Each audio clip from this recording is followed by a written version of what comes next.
नमस्कार दोस्तों, साहित्य समाधान के मंच से मैं डॉक्टर रीता गौड़ आपका हार्दिक स्वागत करती हूं। दोस्तों, आज बालकांड का तीसरा सत्र है और इसमें भी हम बहुत सारे प्रश्नों पर चर्चा करने वाले हैं। दोस्तों, आपको एक बात ध्यान में रखनी है, बहुत सारे बच्चों के मैसेजेस आ रहे हैं कि मैम पद पढ़ाइए, लेकिन बेटा क्योंकि समय बहुत कम है, पद पढ़ाने का समय नहीं है। खासतौर से फर्स्ट ग्रेड के संदर्भ में मैं ये बात कर रही हूँ। तो ऐसी स्थिति में मैंने जो तरीका अपनाया है वो बिल्कुल अलग है कि मैंने प्रश्न लिए हैं और उन प्रश्नों से जुड़े हुए जो दोहे हैं या चौपाइयां हैं उनको लिखकर उनको साथ ही साथ समझाने का तरीका अपनाया है।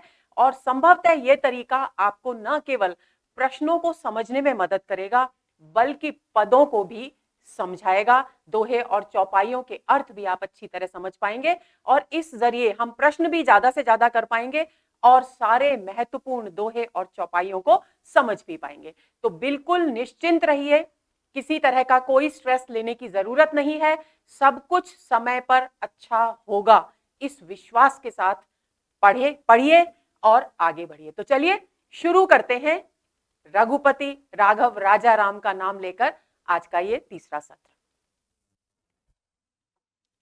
तो दोस्तों, सबसे पहला आज के सत्र का प्रश्न है, बंदौ संत समान चित हित अनहित नहीं कोय, अंजलिगत शुभ सुमन जिमि सम सुगंध कर दोय। प्रस्तुत पंक्तियों के विषय में असत्य कथन है। देखिए, 4 विकल्प आपको दिए गए हैं, इनमें से जो इस दोहे के लिए के संबंध में असत्य है उसे आपको छांटना है। पहला विकल्प है, संतों का कोई शत्रु या मित्र नहीं होता। दूसरा, संत अंजलि में रखे पुष्प के समान सभी का समान भाव से कल्याण करते हैं। तीसरा, अंजलिगत शुभ सुमन जिमि में उपमा अलंकार है और यहाँ चौपाई छंद है।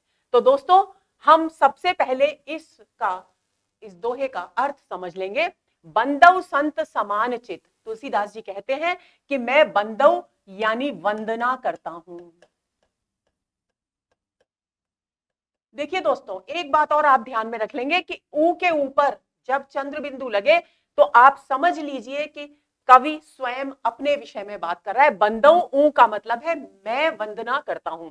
बंदौ संत समान चित, कि मैं समान भाव से जो संत हैं, जो सज्जन हैं इस सृष्टि में, इस पृथ्वी पर, उनकी वंदना करता हूं। क्यों? क्योंकि सभी के प्रति उनका चित्त, उनके हृदय की भावनाएं समान होती हैं, अर्थात वे भेदभाव नहीं करते। दूसरी बात, हित अनहित नहीं कोई, वे ना तो किसी का भला चाहते हैं और ना किसी का बुरा चाहते हैं। ये है शाब्दिक अर्थ है दोस्तों। अभिप्राय ये है कि हित का मतलब हुआ मित्र और अनहित का मतलब हुआ शत्रु, यानी उनका कोई भी शत्रु नहीं होता, कोई मित्र नहीं होता। सृष्टि के सभी मनुष्य उन समान होते हैं। कैसे एक समान होते हैं? अंजलि गत शुभ सुमन जिमि सम सुगंध कर दोए। जिस प्रकार अंजलि में लिया, ये हाथ, दोनों हाथ जोड़कर जब हम करते हैं तो इसे अंजलि कहा जाता है दोस्तों। तो अंजलि में रखा हुआ पुष्प जिस प्रकार बिना किसी भेदभाव के दोनों हाथों को समान रूप से सुगंध प्रदान करता है, उसी प्रकार संत भी अच्छा हो, बुरा हो, शत्रु या मित्र हो, इस तरह का भेदभाव नहीं करते, सभी के प्रति समान भाव रखते हैं। तो अब इन कथनों की जांच कर लेते हैं। देखिए, संतों का कोई शत्रु या मित्र नहीं होता, बात बिल्कुल सही है। संत अंजलि में रखे पुष्प के समान सभी का समान भाव से कल्याण करते हैं, यह भी सही है। अंजलिगत शुभ सुमन जिमि में उपमा अलंकार है, यह भी सही है।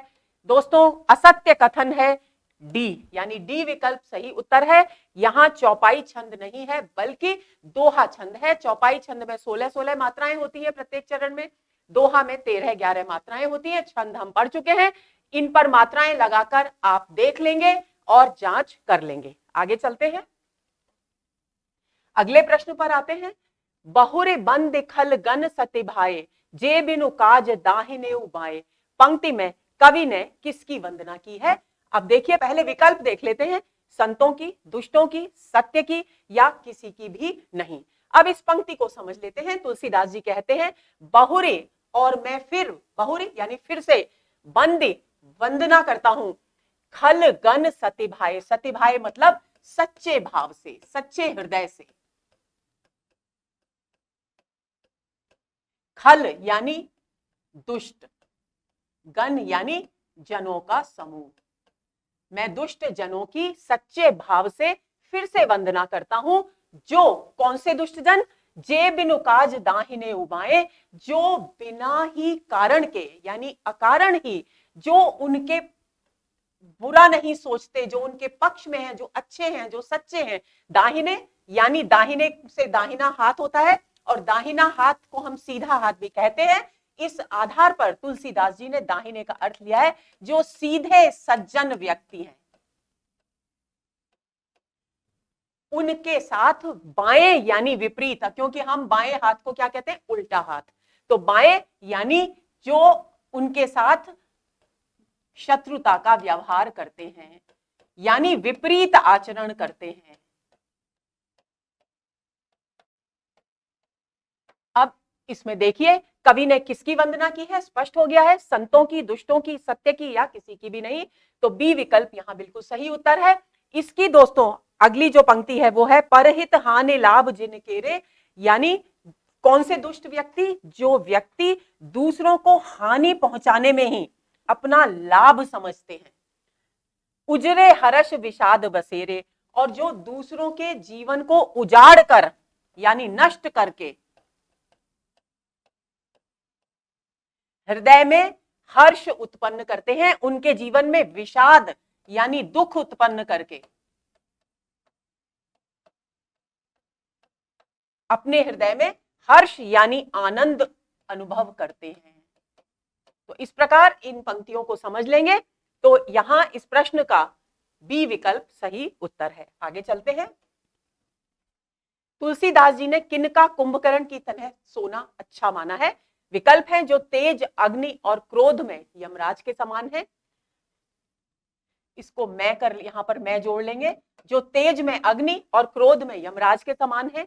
पाप और पुण्य, पाप और अवगुणों के धन में जो कुबेर के समान धनवान है, जो सदा दूसरों के हित का नाश करते हैं, या उपर्युक्त सभी। अब दोस्तों ये प्रश्न जिस पर बनाया गया है वो पंक्तियां हैं नीचे। तेज कृसानु रोष महिषेसा, अघ अवगुण धन धनी धनेसा। इसको समझ लेंगे। जो तेज में कृषाणु यानी अग्नि के समान है, रोष यानी क्रोध में, महेशेसा यानी यमराज के समान है, जो अघ यानी पाप और बुरे गुणों के धन से धनी है, संपन्न है। किसके समान संपन्न है? जिस प्रकार कुबेर, धनेशा यानी कुबेर, जिस प्रकार कुबेर अथाह धन संपत्ति के मालिक हैं, धन की दृष्टि से धनवान है, उसी तरह से जो मनुष्य पापों के समूह यानी बुराई और अवगुण और पाप कर्म, इन सब में कुबेर के समान संपन्न है। उदय केत समहित सबही के, और जो किसी भी व्यक्ति का उत्थान होने पर, उत्कर्ष होने पर, ऊंचा उठने पर केत यानी केतु के समान है। और कुंभकर्ण सम सोवतनी के, ऐसे जो मनुष्य है, यानी कुल मिलाकर भाव ये हुआ कि जो दूसरों का बुरा चाहने वाले जो मनुष्य हैं, उनका कुंभकर्ण के समान सोना ही अच्छा है, श्रेयस्कर है। आप देख रहे हैं अग, अवगुण और धन, धनी, धनेसा, इनमें अनुप्रास अलंकार है। और उदय केत सम, यहां उपमा अलंकार है, केत सम केतु के समान, कुंभकर्ण उपमा अलंकार है। इस प्रकार आप इसको अच्छी तरह समझ लेंगे। अब हम इसकी जांच करते हैं कि किनका कुंभकर्ण की तरह सोना अच्छा माना है। जो तेज में अग्नि और क्रोध में यमराज के समान है, बिल्कुल सही। पाप और अवगुणों के धन में जो कुबेर के समान धनवान है, बिल्कुल सही। जो सदा दूसरों के हित का नाश करते हैं, ये भी बिल्कुल सही। उपर्युक्त सभी इस प्रश्न का सही उत्तर है। आगे चलेंगे। बिछुरत एक प्राण हरि लेहि, मिलत एक दुख दारुण देहि। पंक्ति संबंधित है ए प्रियजनों से, बी संत असज्जन से, परिवारी जनों से, या मित्रों से। तो दोस्तों यहां बी विकल्प सही उत्तर है, क्योंकि यहां पर संतों और असंतों यानी बुरी प्रवृत्ति वाले और अच्छी प्रवृत्ति वाले यानी सज्जन और असज्जन व्यक्तियों के विषय में चर्चा कर रहे हैं तुलसीदास जी। और वो कहते हैं कि बिछुरत एक प्राण हर लेहि, कि जब सज्जन व्यक्ति, इन एक का मतलब है यहां सज्जन, यानी यहां सज्जन व्यक्तियों की बात की जा रही है। बिछुरत एक यानी संत और असंत व्यक्ति इस प्रकार के होते हैं जिनमें से एक व्यक्ति जब बिछुड़ता है तो ऐसा लगता है मानो हमारे प्राण ही निकल गए हों। मिलत एक, और असज्जन जो व्यक्ति है, यहां एक शब्द असज्जन व्यक्तियों का बोधक है, और असज्जन व्यक्ति यानी बुरे व्यक्ति यानी दुष्ट व्यक्ति जब मिलते हैं तो वे अत्यंत दारुण यानी बहुत अधिक दुख देही यानी देते हैं। इसकी अगली पंक्ति, बंदौ संत, ये पहली पंक्ति है दोस्तों, ये दूसरी है। बंदौ संत असज्जन चरणा, तुलसीदास जी कहते हैं कि मैं संत और असज्जन व्यक्तियों के चरणों की वंदना करता हूं। बंदौ, यहां पर चंद्र बिंदु रह गया है। दुखप्रद उभय बीच कछु बरना, कि मैं दोनों की वंदना करता हूं, दोनों ही कष्ट देते हैं। दुखप्रद उभय, उभय मतलब दोनों, दोनों ही कष्ट देते हैं, लेकिन उनमें कुछ भिन्नता है, अंतर है, उनके कष्ट देने में अंतर है। क्या अंतर है, उसकी चर्चा इस पंक्ति में की गई है कि एक व्यक्ति बिछुड़ने पर दुख देता है और दूसरा व्यक्ति मिलने पर दुख देता है। इस प्रकार यहां पर संत और असज्जन व्यक्तियों की वंदना तुलसीदास जी के द्वारा की गई है, और ये पंक्ति संबंधित है संत और असज्जन व्यक्तियों से। आगे चलते हैं। उपजहि एक संग जग माही, जलज जौक जिमि गुण बिलगाही, सुधा सुरासम साधु असाधु, जनक एक जग जलद अगाधु। में कौन सा अलंकार है? विकल्प है अनुप्रास, उपमा, रूपक या फिर उपर्युक्त सभी। तो देखिए, उपजहि एक संग जग माही, इसको समझ लेंगे पहले कि अच्छे और बुरे दोनों व्यक्तियों की यहां चर्चा की जा रही है, यानी संत और असज्जन व्यक्तियों की चर्चा की जा रही है, और कहा जा रहा है, तुलसीदास जी कहते हैं कि ये दोनों उपजहि यानी उत्पन्न होते हैं, जग माही यानी संसार, माही यानी मैं, एक साथ उत्पन्न होते हैं। कैसे उत्पन्न होते हैं एक साथ? जलज जौक जिमि गुण बिलगाही, जिस प्रकार कमल भी जल में उत्पन्न होता है और जौक भी जल में उत्पन्न होता है, लेकिन दोनों के गुण अलग अलग होते हैं। बिलगाही यानी अलग अलग होते हैं, भिन्न होते हैं। उसी प्रकार जो संत, सज्जन और असज्जन व्यक्ति हैं, वे इस एक ही संसार में उत्पन्न होते हैं, लेकिन उनका स्वभाव, उनकी प्रकृति, उनके गुण अलग अलग होते हैं। सुधा सुरासम साधु असाधु, जनक एक जग जलधि अगाधु। अब इस पंक्ति को समझ लेंगे कि सुधा यानी अमृत, सुरा यानी मदिरा के समान साधु यानी सज्जन संत व्यक्ति और असाधु यानी असज्जन व्यक्ति होते हैं, और इनका जनक यानी जन्म देने वाला एक संसार रूपी सागर है। जग जलधि यानी संसार रूपी सागर।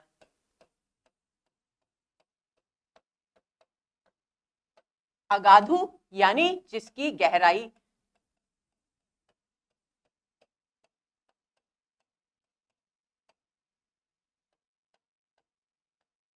था नहीं ली जा सकती।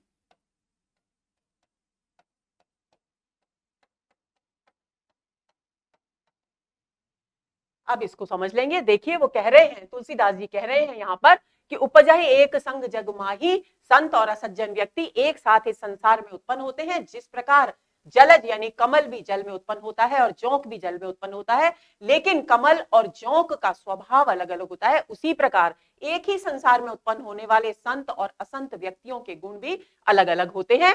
सुधा सुरासम साधु असाधु, और ये सज्जन साधु, सज्जन और असाधु असज्जन, ये दोनों व्यक्ति अमृत के समान, यानी साधु तो अमृत के समान होते हैं और असाधु सुरा के समान, मदिरा के समान, शराब के समान होते हैं। क्यों? क्योंकि अमृत क्या करता है? जीवनदायी होता है, कल्याणकारी होता है, लेकिन मदिरा प्रमाद, आलस्य और दुर्गुणों का विकास करती है।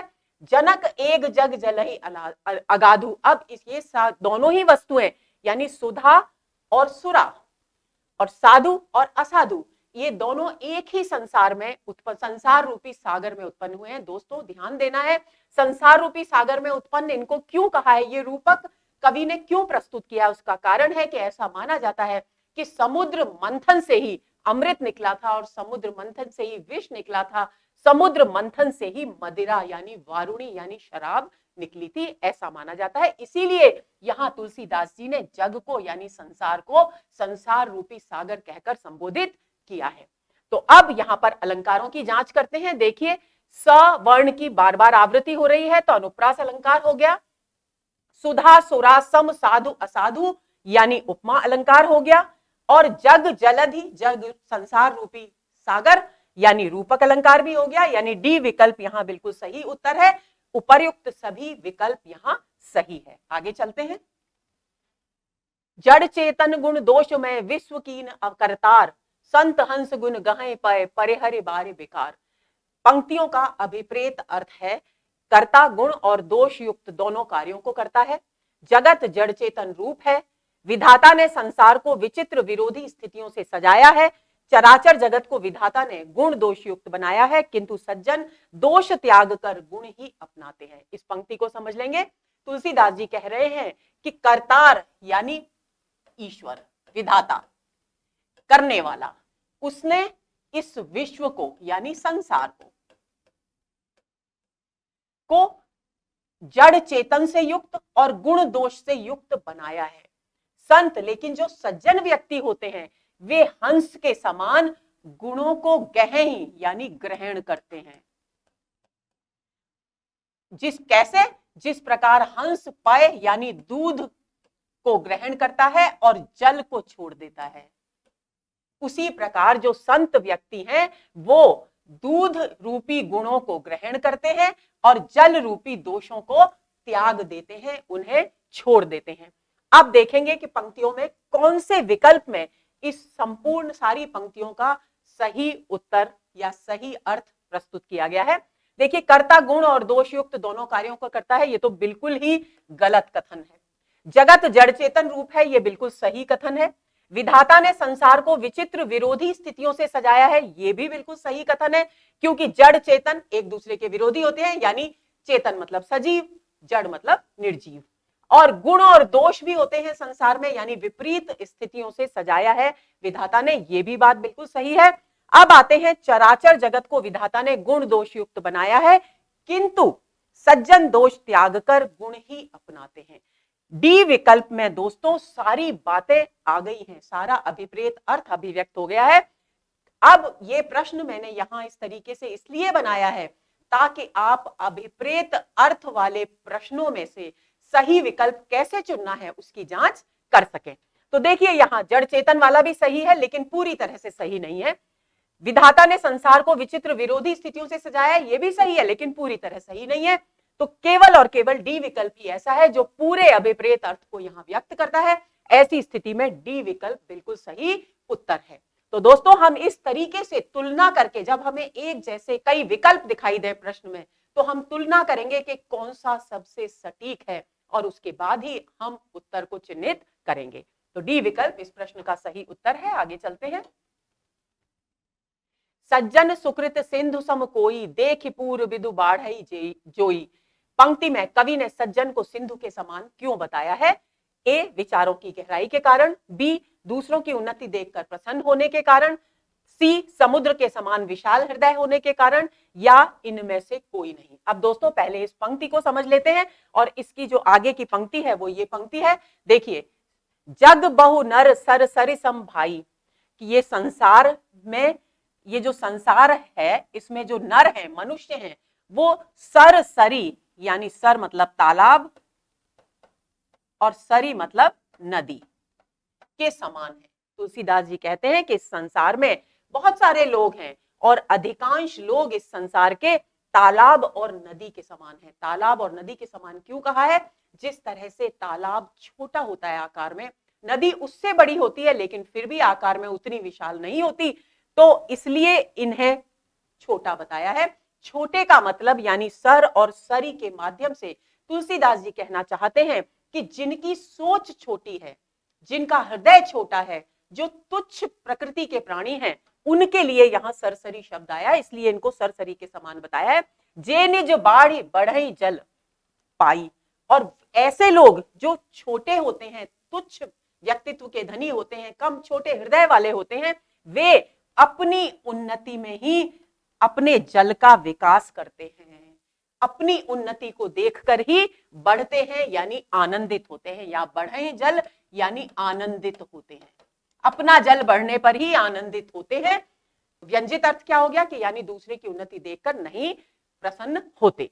अब ये पंक्ति देखिए, सज्जन सुकृत सिंधु सम कोई, लेकिन जो सज्जन व्यक्ति होते हैं वो सागर के समान होते हैं। क्यों?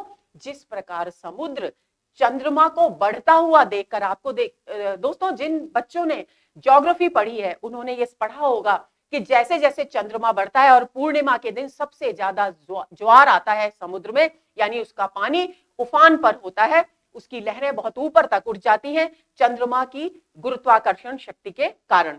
तो ऐसी उसी बात को ध्यान में रखकर, उसी वैज्ञानिक या प्राकृतिक सत्य को ध्यान में रखकर तुलसीदास जी कह रहे हैं कि जिस प्रकार चंद्रमा को बढ़ते हुए देखकर समुद्र प्रसन्न होकर अपनी लहरें, उसकी लहरें ऊपर तक उठ जाती हैं, उसी तरह से जो सज्जन व्यक्ति होते हैं वे सिंधु यानी समुद्र के समान होते हैं, क्योंकि वे दूसरों की उन्नति को देखकर आनंदित होते हैं, प्रसन्न होते हैं। तो इस प्रकार अब कौन सा इसके समान क्यों बताया है, इसका सही विकल्प क्या होगा? विचारों की गहराई नहीं, दूसरों की उन्नति देखकर प्रसन्न होने के कारण, बी विकल्प यहां बिल्कुल सही है। यहां समुद्र के समान विशाल हृदय होने के कारण ये बात कुछ सही है, आंशिक सही है, लेकिन सबसे सही कथन ये है क्योंकि समुद्र के समान संतों को बताया ही इसलिए गया है क्योंकि समुद्र की जैसे चंद्रमा को बढ़ते हुए देखकर प्रसन्न होता है, ऐसे ही सज्जन व्यक्ति भी दूसरों की उन्नति को देख करके प्रसन्न होते हैं। तो बी विकल्प यहां सही उत्तर है। आगे चलेंगे। कबित विवेक एक नहीं मोरे, सत्य कहूं लिखि कागद कोरे। पंक्ति में रेखांकित शब्द का व्यंजित अर्थ क्या है, इस पंक्ति को समझ लेंगे। देखिए, तुलसीदास जी रामचरित की महिमा का वर्णन कर रहे हैं, यानी राम कथा के महत्व का प्रतिपादन कर रहे हैं और कह रहे हैं कि राम कथा इतनी अगाध, इतनी महिमाशाली है और मैं एक बहुत ही तुच्छ मामूली सा प्राणी हूं, तो मेरे लिए यह संभव ही नहीं कि मैं उसे पूर्णतः अभिव्यक्त कर सकूं। लेकिन फिर भी जिस तरह से बालक अपनी तोतली वाणी के द्वारा ही अपनी बात को अभिव्यक्त करने की कोशिश करता है, उसी तरह से मैं भी अपनी तुच्छ बुद्धि से इस राम कथा को कहने की, इसको अभिव्यक्त करने की कोशिश कर रहा हूं। तो वे कह रहे हैं कवित विवेक की कविता लिखना, कवित विवेक यानी कविता लिखना, कविता का सृजन। एक नहीं मोरे कि मुझे आता ही नहीं है कविता लिखना। सत्य कहूं, मैं तो सच सच कह रहा हूं कि लिखी कागज कोरे, मैं तो कोरे कागजों पर यूं ही लिख लिख कर रख रहा हूं, मुझे कविता लिखना नहीं आता। तो यहां लिखे कागज कोरे का शाब्दिक अर्थ है दोस्तों कि मैं कागज, कोरे कागज पर लिख रहा हूं, लेकिन इसका जो व्यंजित अर्थ है वो है कि मैं शपथ पूर्वक सौगंध लेकर कहता हूं कि मुझे वाकई में कविता लिखना नहीं आता। ये अर्थ क्यों है दोस्तों? जैसे हम कभी अपनी कोई बात कहते हैं, आजकल तो आप कहते होंगे कि ये बात उतनी ही सच है, मैं स्टाम्प पेपर पर लिख कर देता हूं। तो स्टाम्प पेपर ये आज के युग का शब्द है, लेकिन उस वक्त कोरे कागज पर लिखकर देने का मतलब था कि ये बहुत ही प्रामाणिक सत्य है, मैं शपथ पूर्वक इस बात को कहता हूं, सौगंध लेकर कहता हूं। उसके लिए ये शब्द इस्तेमाल उस समय किए जाते थे तुलसीदास जी के समय। तो लिखे कागज कोरे का अर्थ हुआ शपथ पूर्वक लिखकर देता हूं, यानी ये सत्य है, इसकी मेरी पूरी जिम्मेदारी है। तो ए विकल्प यहां बिल्कुल सही उत्तर है। बी मेरा हृदय कोरा है, नहीं, मैं कोरे कागज पर कविता लिख रहा हूं, ये तो बहुत ही मामूली सा शाब्दिक सा अर्थ है जिसे तुलसीदास जी यहां व्यक्त करना नहीं चाहते, बल्कि पहले कथन को, पहले विकल्प को ही यहां कहना चाहते हैं। कविता लिखना मेरे वश की बात नहीं है, ये बात भी सही है, लेकिन लिखे कागज कोरे रेखांकित है शब्द और उसी का अर्थ यहां पूछा गया है। तो ऐसी स्थिति में ए विकल्प इस प्रश्न का सही उत्तर है। आगे चले। भनिति विचित्र सुकविकृत जो, राम नाम बिन सोह न सोऊ, विधु बदनी सब भांति संवारी, सोह न बसन बिना बर नारी। पंक्तियों में कौन सा अलंकार है, पंक्तियों को समझ लेंगे। देखिए दोस्तों, जहां कहीं भी रामचरितमानस में भनति आए उसका अर्थ है कविता। भनत जो शब्द होता है उसका शाब्दिक अर्थ होता है कहना, और क्योंकि पुराने समय में कविता कही जाती थी, आज भी कविता कही जाती है, इसलिए उसके लिए अवधी भाषा में शब्द हो गया है भनिति। भनिति यानी कही गई बात, यानी कविता। तो भनिति विचित्र सुकविकृत जो, कि कविता बहुत विचित्र है, यानी कितने भी अच्छे कवि के द्वारा, सुकवि यानी कितने भी अच्छे कवि के द्वारा कविता क्यों न लिखी जाए, कविता कितनी भी अद्भुत क्यों न हो, लेकिन यदि उसमें राम का नाम नहीं है तो सोह न सोऊ, तो वो शोभायमान नहीं होती।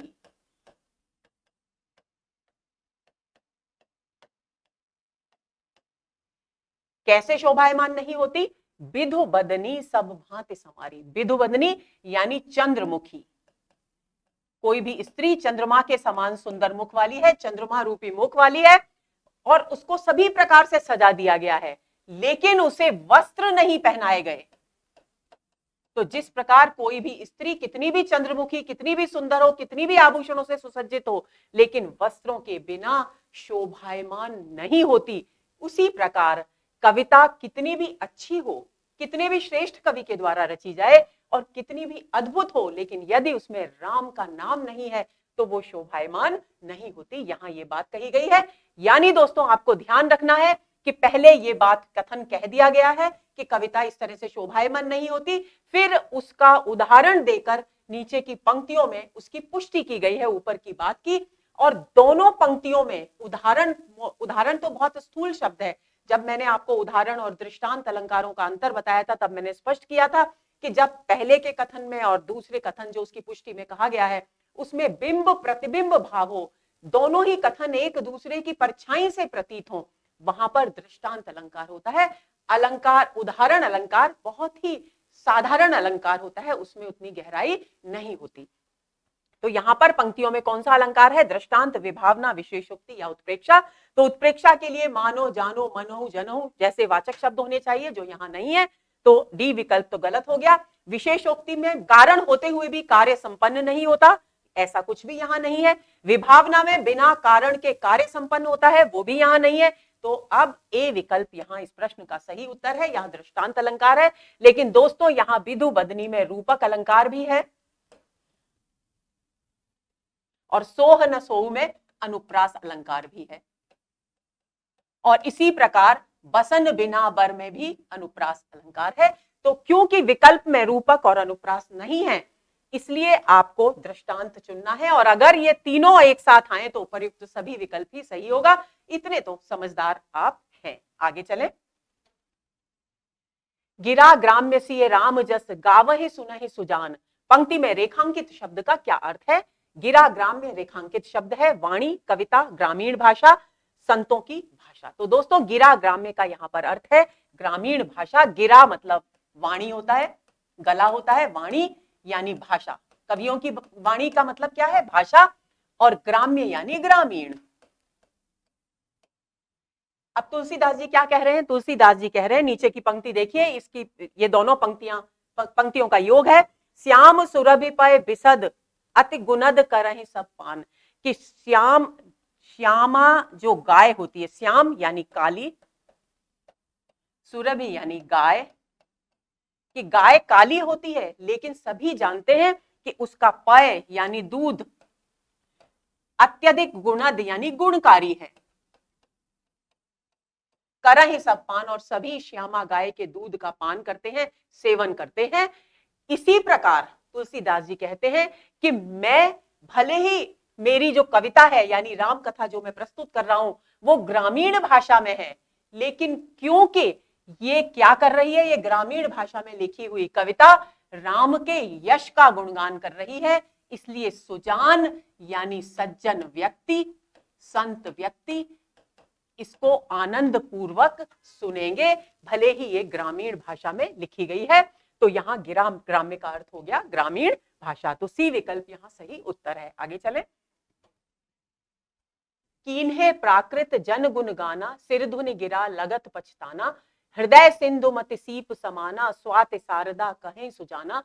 पंक्तियों के विषय में असंगत कथन कौन सा है, पहले इसको समझ लेंगे। तुलसीदास जी यहां कह रहे हैं कि कीन्हे प्राकृत जन गुण गाना, कि जब कोई भी व्यक्ति कविता में प्राकृत जन यानी लौकिक, जो संसार के जो साधारण मनुष्य हैं उनका गुणगान करता है, तब गिरा यानी सरस्वती, तब सरस्वती जी अपना सिर धुनने लगती हैं, यानी असंतुष्ट हो जाती हैं, पश्चाताप करने लगती हैं कि मैंने इसे वाणी आखिर दी ही क्यों, क्योंकि ये तो उस वाणी का दुरुपयोग कर रहा है, क्योंकि इसके द्वारा लौकिक विषय वासनाओं में डूबे हुए मनुष्यों का गुणगान कर रहा है।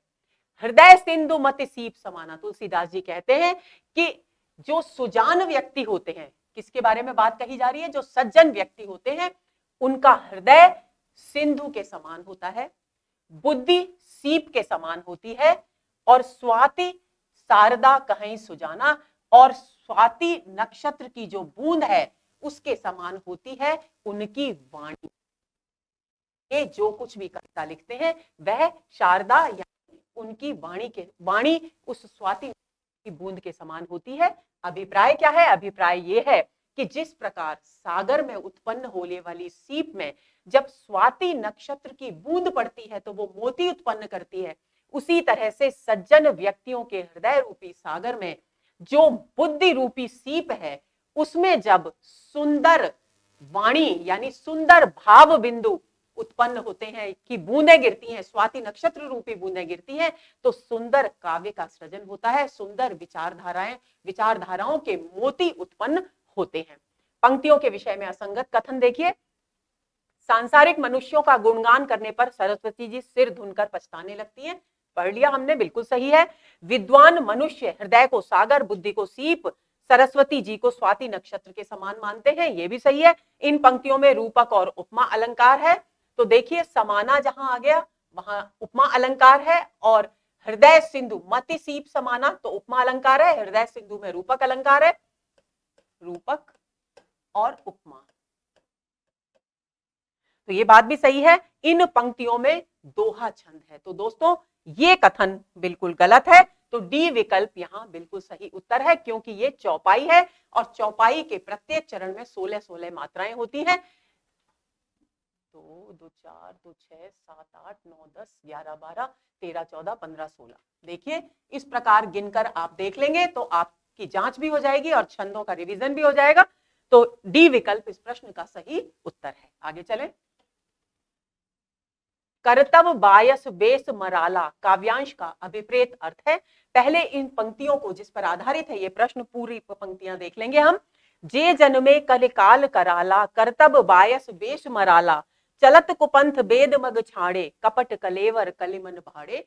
तुलसीदास जी कहते हैं कि जो इस कलियुग में जन्मे हैं, उत्पन्न हुए हैं, वे भयंकर कैसे हैं, उनके वो बहुत भयंकर स्वभाव के यानी दूषित मनोवृत्ति वाले व्यक्ति हैं। क्यों? क्योंकि उनके जो कार्य हैं, कर्तव्य यानी कार्य, बायस यानी कौए के समान है, और जो वेश है वो हंस का है। अभिप्राय क्या हुआ? अभिप्राय ये हुआ कि वे बाहर से तो एक सज्जन व्यक्ति होने का ढोंग करते हैं, लेकिन हृदय उनका बहुत कपट और छल से भरा हुआ है, कौए की तरह। तो कौआ यहाँ पर कपटी मनुष्यों का, दूषित मनोवृत्ति वाले मनुष्यों का प्रतीक है, और मराल यहाँ पर सज्जनता का प्रतीक है। चलत कुपंथ मेघ मर छोड़े, और ये मनुष्य कैसे हैं? ये बुरे रास्ते पर चलते हैं, और इन्होंने वेद शास्त्रों में जो मग यानी मार्ग बताया गया है उसका छाड़े यानी त्याग कर दिया है। कपट कलेवर कलिमल भाड़े, और ये कपट के कलेवर में कलिमल यानी कलमश यानी कालिमा के बर्तन के समान है, यानी इनके व्यक्तित्व में इतनी अधिक कालिमा, इतने अधिक दोष, इतनी अधिक बुराइयां हैं कि जिस प्रकार कोई अशुद्ध वस्तु से भरा हुआ जो बर्तन होता है उसके समान इनका व्यक्तित्व है। अब देखिए इस काव्यांश का अभिप्रेत अर्थ यहां छांट लेते हैं। जिनके कर्म कौए के और वेश हंस का है, जो सज्जनों के समान सुंदर वेश में कपटी और कुमार्गी हैं, दोनों या जो समय और परिस्थिति के अनुसार वेश बदल लेते हैं, तो ये दोनों कथन सही है, यानी सी विकल्प इस प्रश्न का सही उत्तर है। आगे चले। बंदौ मुनिपद कंजु रामायण जेहि निर्मयऊ, सखर सुकोमल मंजु दोष रहित दूषण सहित। पंक्तियों के विषय में असत्य कथन छांटिए। देखिए तुलसीदास जी यहाँ पर आदि कवि वाल्मीकि की वंदना कर रहे हैं, उनके चरणों की वंदना कर रहे हैं, क्योंकि उन्होंने राम कथा से युक्त रामायण नाम के एक अद्भुत काव्य की, महाकाव्य की रचना की। वे कहते हैं बंदौ मुनि पद कंज, पद कंज में रूपक अलंकार हो गया है दोस्तों। मैं मुनि यानी मुनि का अर्थ है यहाँ पर आदि कवि वाल्मीकि, मुनि वाल्मीकि के चरण कमलों की वंदना करता हूं, जिन्होंने रामायण का निर्मय यानी की रचना की, निर्माण किया यानी रचना की। अब वो रामायण कैसी है जो वाल्मीकि ऋषि ने लिखी? वह है सखर यानी सुंदर अक्षरों से युक्त।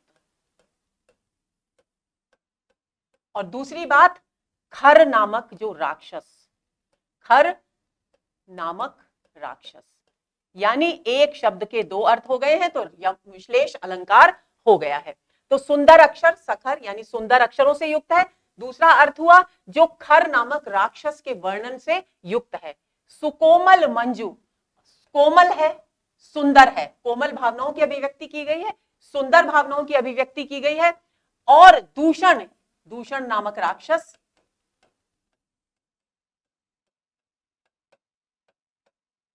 और दूषण का दूसरा अर्थ हो गया दोष।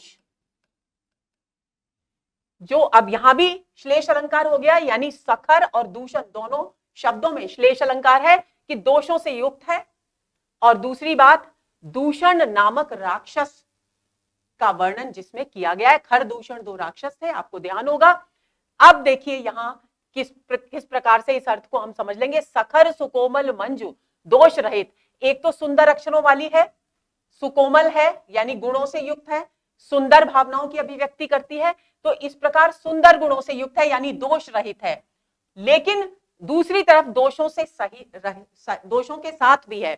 इधर खर नामक राक्षस का वर्णन करने वाली है और दूषण नामक राक्षस का वर्णन करने वाली है। तो इस प्रकार यहां पर इन दोनों शब्दों में श्लेष अलंकार हो गया। अब देखते हैं विकल्प। पहला विकल्प है इन पंक्तियों में आदि कवि वाल्मीकि की वंदना की गई है। बिल्कुल सही। ये पंक्तियां सोरठा छंद में निबद्ध है, ये भी बिल्कुल सही। इन पंक्तियों में श्लेष, विरोधाभास, अनुप्रास और रूपक अलंकार है, ये भी सही। इन पंक्तियों में कवि ने अपनी अल्पज्ञता व्यक्त की है। तो यही दोस्तों असत्य कथन है, क्योंकि यहां कवि ने ऐसा कुछ भी नहीं कहा है जिससे कि कवि की अल्पज्ञता व्यंजित हो या अभिव्यक्त हो। ये बात अलग है कि रामचरितमानस की अनेक चौपाइयों में हमको ये देखने को मिलता है, अनेक दोहों में ये देखने को मिलता है जहां कवि अपने आप को अल्पज्ञ मानते हैं। अभी पहले ही पिछले प्रश्नों में हम इस बात की चर्चा भी कर चुके हैं, लेकिन यहां पर इस तरह की कोई चर्चा नहीं की गई है। तो देखिए यहां श्लेष अलंकार मैंने आपको बता ही दिया। अनुप्रास स वर्ण की आवृत्ति हो रही है, तो अनुप्रास है, द वर्ण की आवृत्ति हो रही है। अनुप्रास है, रूपक अलंकार पदकंज में हो गया है। और विरोधाभास अलंकार कैसे है? विरोधाभास अलंकार है कि दोष गुण दोष रहित होकर भी दोष से युक्त बताया गया है रामायण को। तो ऐसी स्थिति में यहां दो विरोधी स्थितियों का वर्णन है, तो विरोधाभास अलंकार हो गया। तो डी विकल्प इस प्रश्न का सही उत्तर है। आगे चलते हैं। राम नाम मन दीप धरो, जीह देहरी द्वार, तुलसी भीतर बाहरे जो चाह से उजियार। दोहे का मूल प्रतिपाद्य क्या है, इसको समझ लेंगे। तुलसीदास जी कह रहे हैं कि हे मनुष्य, यदि तू चाहता है कि तेरे बाहर का वातावरण भी प्रकाशित हो, उजाला हो, यानी सद्गुणों से युक्त हो, और तेरा अंतःकरण भी सद्गुणों से युक्त हो, तो तुझे क्या करना होगा? राम नाम की जो मणि का दीपक है उसे अपनी जीह यानी जीभ की देहरी पे रखना पड़ेगा। जीभ नामक द्वार की देहरी पर रखना पड़ेगा। तुलसी भीतर बाहर जो चाह से उजियार। और इसका परिणाम क्या होगा? तुलसीदास जी कहते हैं कि फिर बाहर और अंदर दोनों तरफ प्रकाश ही प्रकाश व्याप्त हो जाएगा। तो दोस्तों यहां राम नाम की जो मणि है, उसको, राम नाम को मणि रूपी दीपक के समान बताया गया है। और जो जिह्वा है, क्योंकि वो मुख का प्रवेश द्वार होती है, तो उसे देहरी, घर की देहरी, जहां से हम घर में प्रवेश करते हैं या किसी कमरे में प्रवेश करते हैं, तो उस देहरी के समान जिह्वा को यहां बताया गया है। तो अब देखिए विकल्प क्या है। राम नाम की महिमा का गुणगान किया गया है, कविता का गुणगान किया गया है, अंतर्ज्ञान का महत्व बताया गया है, या प्रकाश की सर्वव्यापकता का प्रतिपादन किया गया है।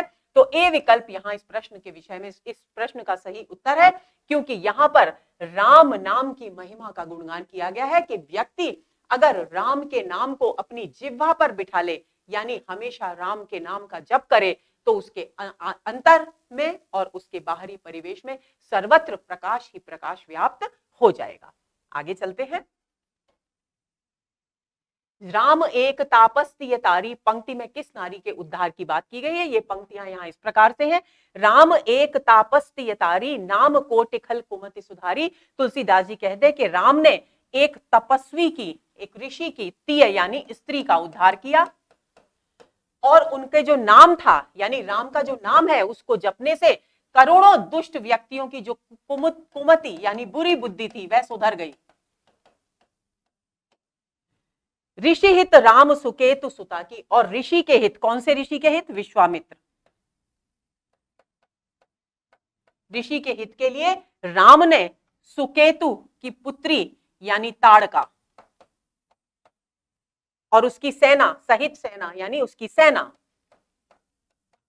और उसके पुत्र, सुत यानी पुत्र, पुत्र कौन सा? सुबाहु का विबाकी यानी नाश किया। अब बात आती है इसकी कि किसकी ओर संकेत किया गया है पंक्ति में? शबरी, मंदोदरी, अहल्या या त्रिजटा। तो दोस्तों यहां सी विकल्प बिल्कुल सही है। अहल्या जो गौतम ऋषि की पत्नी थी और शापवश शिला में परिवर्तित हो गई थी, तो जब विश्वामित्र ऋषि के साथ में, मुनि के साथ जा रहे हैं श्री राम, तो रास्ते में वो शिला मिलती है और वहां वे अपने चरणों से उसका स्पर्श कर उसका उद्धार करते हैं। तो उसी प्रसंग की ओर यहां पर संकेत किया गया है। तो सी विकल्प यहां सही उत्तर है। आगे चले। तुलसीदास ने राम नाम को कल्पतरु और कल्याण का निवास क्यों कहा है? राम नाम का स्मरण करने से तुलसीदास जैसा निम्न व्यक्ति तुलसी दल के समान पवित्र हो गया। राम नाम मनवांछित फल देने वाला और मुक्ति का धाम है। राम ने लोक कल्याण के लिए मनुष्य का रूप धारण किया, या उपर्युक्त सभी। अब ये प्रश्न जिस पर आधारित है उन पंक्तियों को देख लेते हैं। नाम राम को कल्पतरु, यानी तुलसीदास जी कहते हैं कि राम का जो नाम है वो कल्प वृक्ष के समान है। कल्प वृक्ष की क्या खास बात होती है? कि उसके नीचे बैठकर उसे स्पर्श कर कर उससे जो भी प्रार्थना की जाए वह उस मनवांछित इच्छा को पूरा करता है, ऐसा माना जाता है। तो कलयुग में जो राम का नाम है वो भी एक कल्प वृक्ष के समान है कि जो मनुष्य सच्चे हृदय से श्री राम के नाम का जप करते हैं उनकी सभी मनोकामनाएं पूर्ण होती हैं। कलि कल्याण निवास, और इस कलयुग में भी राम का नाम लेने से मनुष्यों का कल्याण हो जाता है, यानी राम का नाम कल्याण का निवास स्थान है, यानी केंद्र है। जो सुमिरत भयो भांगते तुलसी तुलसीदास, तुलसीदास जी कहते हैं कि इस राम नाम का स्मरण, सुमिरत यानी स्मरण करने से, मैं जो तुलसीदास हूं वो भांग, भांग एक नशीला पदार्थ होता है, सभी ने नाम सुना होगा, लेकिन यहां उस नशीले पदार्थ की ओर संकेत नहीं किया गया है। नशीले पदार्थ के माध्यम से व्यंजित अर्थ है नीच व्यक्ति, यानी गुणहीन।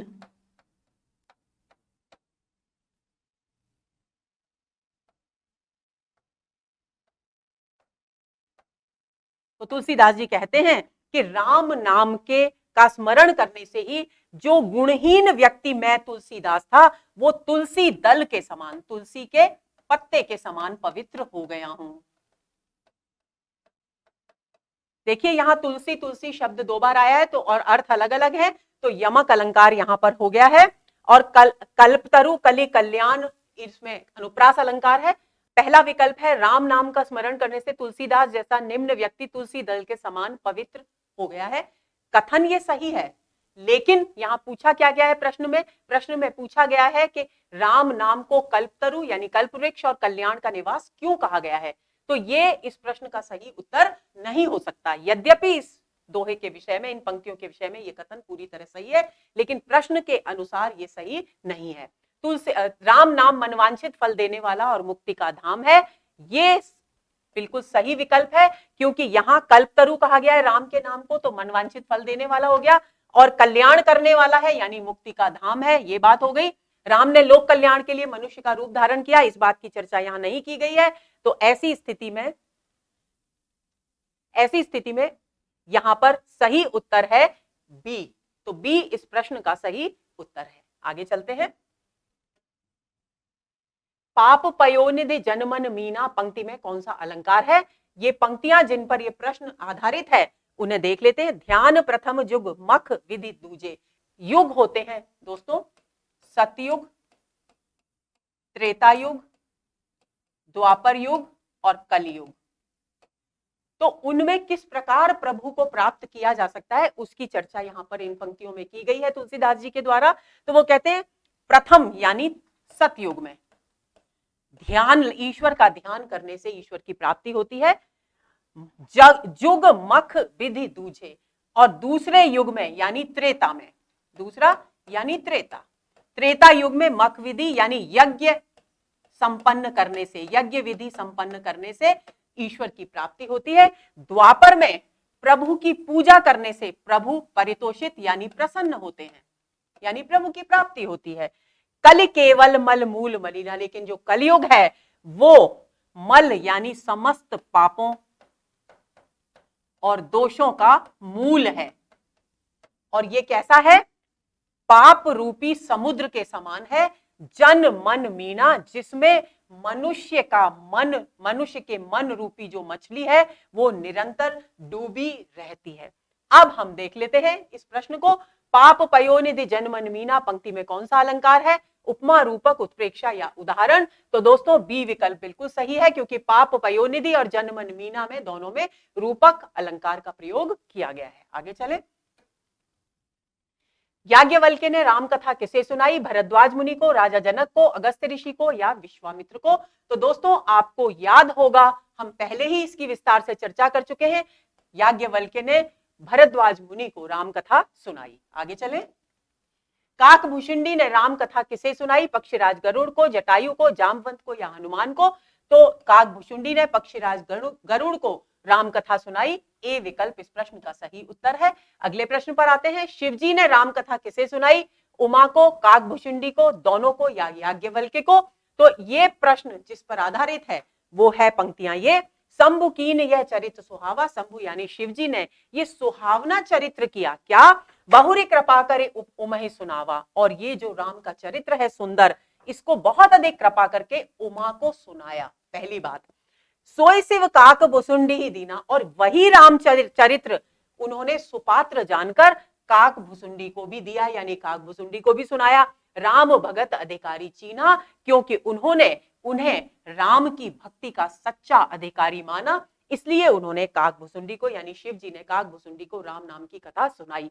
तो अब इस प्रश्न का सही उत्तर हुआ, शिवजी ने राम कथा किसे सुनाई? उमा को भी सुनाई, काकभुसुंडी को भी सुनाई, यानी सी विकल्प इस प्रश्न का सही उत्तर है, दोनों को सुनाई। आगे चले।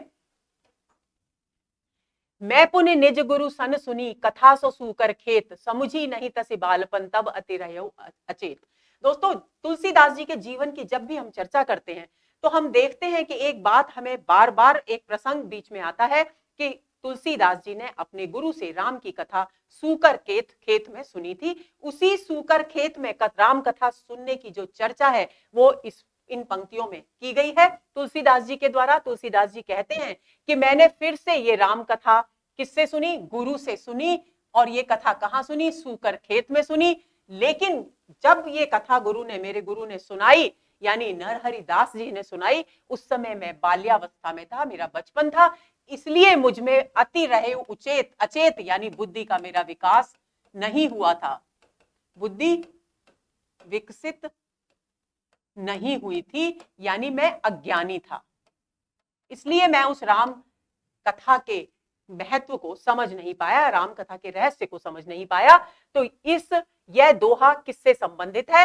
तुलसी की आत्म परिचय विषयक उक्ति है, गुरु की कृपा का वर्णन है, तुलसी की राम भक्ति का वर्णन है, या इनमें से कोई नहीं? तो देखिए दोस्तों, गुरु की कृपा की, गुरु के द्वारा कथा सुनाने की बात कही जा रही है, लेकिन वहां कहीं भी ये स्पष्ट नहीं हो रहा कि गुरु ने कृपा की, तो इसलिए बी विकल्प गलत है। तुलसी की राम भक्ति की चर्चा यहाँ पर की नहीं जा रही है, क्योंकि तुलसीदास जी स्वयं कह रहे हैं कि जिस वक्त गुरु ने मुझे सूकर खेत में राम कथा सुनाई, उस वक्त मेरा बचपन था, तो मैं राम कथा को समझ ही नहीं पाया। तो ऐसी स्थिति में तुलसीदास अपने बचपन की एक घटना के विषय में बता रहे हैं कि सूकर खेत में उनके गुरु ने उन्हें बचपन में राम कथा सुनाई थी।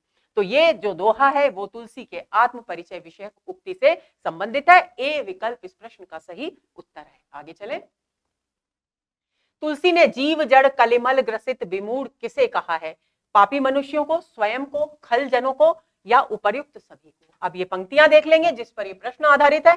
श्रोता बक्ता ज्ञान निधि कथा राम के गूढ़, किम समझो में जीव जड़ कलिमल ग्रसित विमूढ़। तुलसीदास जी कहते हैं कि श्रोता जो रामायण को सुनते हैं, राम कथा को सुनते हैं, वक्ता जो राम कथा को कहते हैं, वे ज्ञान के, अनंत ज्ञान के भंडार होते हैं, क्योंकि वो राम की रहस्यमयी कथा को कहते और सुनते हैं।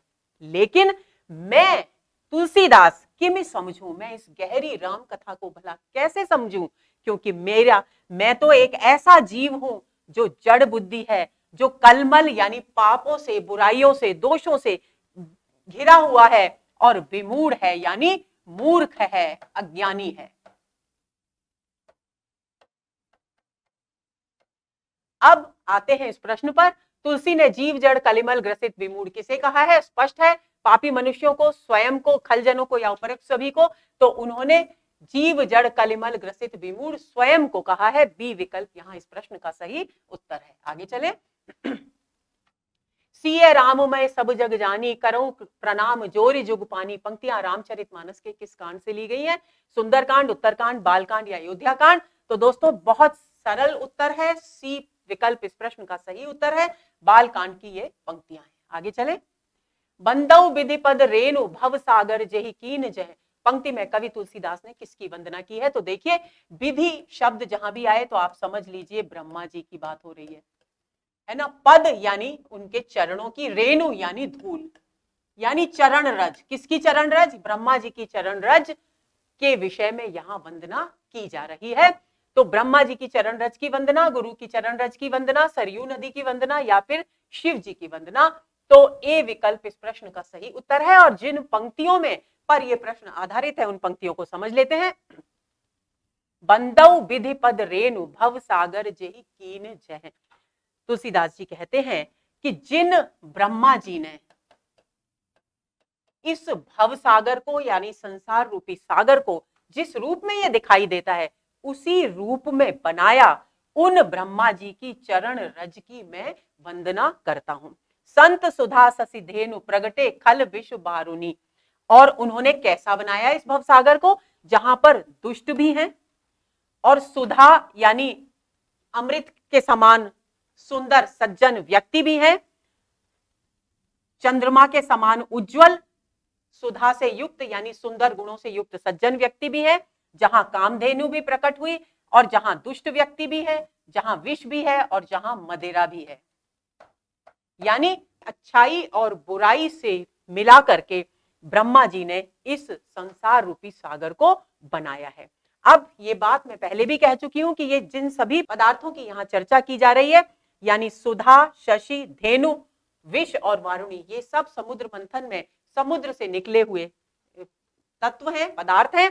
और इसीलिए संसार सागर से जोड़कर तुलसीदास जी ने यहाँ इन्हें अभिव्यक्त किया है, क्योंकि वे संसार को भी सागर के समान बताते हैं। संसार में ये सभी वस्तुएं मौजूद हैं और वास्तव में भी इन वस्तुओं का जन्म सागर से ही हुआ है। तो अब यहाँ पर ब्रह्मा जी की चरण रज की वंदना की गई है। ए विकल्प यहाँ इस प्रश्न का सही उत्तर है। आगे चले। तुलसीदास जी ने अयोध्या नगरी की वंदना करते समय किस किस की वंदना की है? सरयू नदी की, अवधपुरी के नर नारी की, दोनों की या कोई नहीं? तो दोस्तों ये पंक्तियां जिन पर ये प्रश्न आधारित है देखते हैं। बंदौ यानी वंदना करता हूं, अवधपुरी अति पावन अयोध्या नगरी को मैं वंदना करता हूं। सरजू सरे कलि कलुष नसावन, और यहाँ की जो सरी यानी नदी है वो कलयुग की सारी कालिमा को नशावन यानी नष्ट करने वाली है। प्रणवपुर नर नारी बहोरी, और मैं इस अयोध्या नगरी के नर नारियों को बहोरी यानी फिर से प्रणाम करता हूं। ममता जिन पर प्रभु न थोरी, क्यों प्रणाम करता हूं? क्योंकि प्रभु श्री राम, यहाँ प्रभु कौन है? श्री राम। श्री राम की जिन पर कम ममता नहीं है, अर्थात जिन पर अत्यधिक ममता है, ऐसे अयोध्या नगरी के स्त्री और पुरुषों की मैं वंदना करता हूं। तो दोस्तों यहां किस किस की वंदना की गई है? सरयू नदी की वंदना की गई है, अवधपुरी के नर नारी की वंदना की गई है, यानी सी विकल्प इस प्रश्न का सही उत्तर है। आगे चलें। अगला प्रश्न है दोस्तों, सीए निंदक अग ओग नसाए, पंक्ति संबंधित है सीता जी से, सीता जी के निंदकों से, पापियों से या नश्वर जगत से? तो जिन पंक्तियों पर यह प्रश्न आधारित है उन पंक्तियों को पहले समझ लेते हैं। दोस्तों तुलसीदास जी कह रहे हैं कि सीए निंदक अग ओग नसाए, लोक बिसोक बनाए बसाए, बंदौ कौशल्यादिसि प्राची, कीरत जासु सकल जग माची। तो तुलसीदास जी यहाँ कह रहे हैं किस कौन सा प्रसंग चल रहा है? अयोध्या की नर नारियों की वंदना का प्रसंग चल रहा है। तो ऐसी स्थिति में तुलसीदास जी कहते हैं कि मैं सीए निंदक, राम की महिमा इतनी अपरंपार है कि वे अयोध्या नगरी के नर नारियों से अत्यधिक प्रेम करते हैं। क्यों? क्योंकि उन्होंने सीए के निंदकों के अग यानी पापों के समूह, अग ओग यानी पापों के समूह को नष्ट कर दिया, नसाए नष्ट कर दिया और उन्हें अपनी शरण में ले लिया। यानी सीता जी की निंदा करने पर भी वे उनका स्नेह अयोध्या के नर नारियों के प्रति इतना अगाध है कि उन्होंने उनके पापों को नष्ट कर अपनी कृपा से और उन्हें मुक्ति दे दी, उनका कल्याण कर दिया। लोक बिशोक बनाए बनाए और लोक को यानी इस वातावरण को, लोक को शोक रहित कर दिया। शोक रहित करके उन्हें वहां लोक में, उसी समाज में स्थापित कर दिया। बंदौ कौशल्या दिशि प्राची। अब तुलसीदास जी कहते हैं कि मैं अब कौशल्या जो पूर्व दिशा के समान है, प्राची यानी पूर्व दिशा, पूर्व दिशा के समान है, उन कौशल्या माता की भी मैं वंदना करता हूं। कीरति जासु सकल जगमाची, जिनकी कीर्ति यानी जिनका यश समस्त संसार में माची यानी फैल रहा है।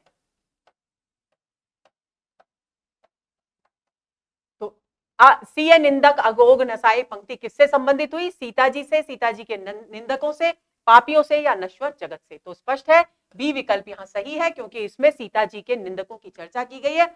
और क्योंकि यहां केवल इस पंक्ति के विषय में पूछा गया है, पूरा जो चौपाई है वो हम अभी पढ़ ही चुके हैं। आगे चलें, अगले प्रश्न पर आते हैं। कवि तुलसीदास ने कौशल्या को कौन सी दिशा के समान बताया है? पिछले चौपाई में हम ये पढ़ चुके हैं, पूर्व दिशा, पश्चिम दिशा, उत्तर दिशा या दक्षिण दिशा। ए विकल्प यहां बिल्कुल सही उत्तर है और इस चौपाई की चर्चा भी हम कर चुके हैं। लेकिन दोस्तों, यहां इस प्रसंग में मैं आपको एक बात बताना चाहूंगी कि तुलसीदास जी ने कौशल्या की तुलना पूर्व दिशा से ही क्यों की है? तो दोस्तों, पूर्व दिशा वो दिशा है जहां से सूर्योदय होता है और कौशल्या माता के गर्भ से ही सूर्यवंशी राम ने जन्म लिया, यानी उनका वंश इक्ष्वाकु वंश और सूर्यवंश एक ही बात है। तो आप इस बात को ध्यान में रखेंगे। तो सूर्योदय की दिशा कौन सी है? पूर्व दिशा। और सूर्यवंशी राम के जन्म देने वाली जो माता है वो है कौशल्या, इसलिए उन्होंने कौशल्या को पूर्व दिशा कहकर संबोधित किया है। आगे चलते हैं। तुलसीदास जी ने श्री राम के परिवार में सर्वप्रथम किसकी वंदना की है? माता कौशल्या की, श्री राम की, भरत जी की या दशरथ की? तो दोस्तों, यहां सर्वप्रथम तुलसीदास जी ने माता कौशल्या की वंदना की है। जैसा कि हम पहले पढ़ चुके हैं, अयोध्या के नगर वासियों के बाद राम परिवार की जब वंदना वे शुरू करते हैं तो सबसे पहले वे माता कौशल्या की वंदना करते हैं। आगे चले। बिछुरत दीन दयाल प्रिय तनु तृण इव परिहरे पंक्ति किससे संबंधित है? जिन दीन दयाल यानी भगवान श्री राम से बिछुड़ने पर उन्होंने अपने तनु यानी शरीर को तृण यानी तिनके के समान त्याग दिया। इव यानी समान, परिहरेव यानी त्याग दिया। तो किसने त्यागा था श्री राम से बिछुड़ने पर? दशरथ जी ने। तो सीता जी से, दशरथ जी से, कौशल्या माता से या राजा जनक से? तो बी विकल्प इस प्रश्न का सही उत्तर है। आगे चलेंगे। अगला प्रश्न, श्री राम के भाइयों में सबसे पहले तुलसीदास जी ने किसकी वंदना की है? श्री राम की, लक्ष्मण जी की, भरत जी की या शत्रुघ्न जी की? तो भरत जी की सबसे पहले वंदना की गई है। ये पंक्तियां देखिए। प्रणवो प्रथम भरत के चरणा। तुलसीदास जी कहते हैं कि सबसे पहले मैं श्री राम के भाइयों में भरत के चरणों की वंदना करता हूं। क्यों करता हूं? जासु नेम व्रत जाए न वर्णा, क्योंकि उन्होंने, उनकी जो श्री राम के प्रति अगाध भक्ति है, वे उस अगाध भक्ति के वशीभूत होकर जिन नियमों और व्रतों का पालन कर रहे हैं उनका वर्णन करना मेरे वश की बात नहीं है, यानी वे वर्णन से परे है। रामचरण पंकज मंजासु। और भरत की वंदना क्यों करता हूं? दूसरी बात इसलिए करता हूं क्योंकि उनकी राम के चरण कमलों में अत्यधिक भक्ति है। उनका मन सदैव राम के चरण कमलों में ही लगा रहता है, उनके ही ध्यान में लीन रहता है। कैसे लीन रहता है? लुबुद मधुप इव तजई न पासु। जिस प्रकार एक लालची पराग कणों का रस लेने वाला जो भंवरा है वो अब उस पुष्प को नहीं छोड़ता, उस मकरंद को नहीं छोड़ता, उसी प्रकार से भरत जी का जो मन है वो श्री राम के चरण कमलों को से अलग हटता ही नहीं है। किसके समान? मधुप यानी भ्रमर के समान, लुबुद यानी लालची। तो सबसे पहले भरत जी की वंदना की गई है। सी विकल्प सब इस प्रश्न का सही उत्तर है। आगे चलें। श्री रघुनाथ जी की निर्मल कीर्ति पताका में किसका यश दंड के समान कहा गया है? लक्ष्मण जी का, भरत जी का, शत्रुघ्न जी का या हनुमान जी का? तो दोस्तों, ए विकल्प इस प्रश्न का सही उत्तर है, क्योंकि लक्ष्मण जी के यश को दंड के समान कहा गया है। ये पंक्तियां देखिए। बंदौ लक्ष्मण पद जल जाता। अब इसके बाद भरत जी की वंदना करने के बाद तुलसीदास जी कहते हैं कि मैं लक्ष्मण के जल जाता यानी कमल, चरण कमलों की वंदना करता हूं, जो कैसे हैं, शीतल सुभग, भक्तों को सुख प्रदान करने वाले हैं।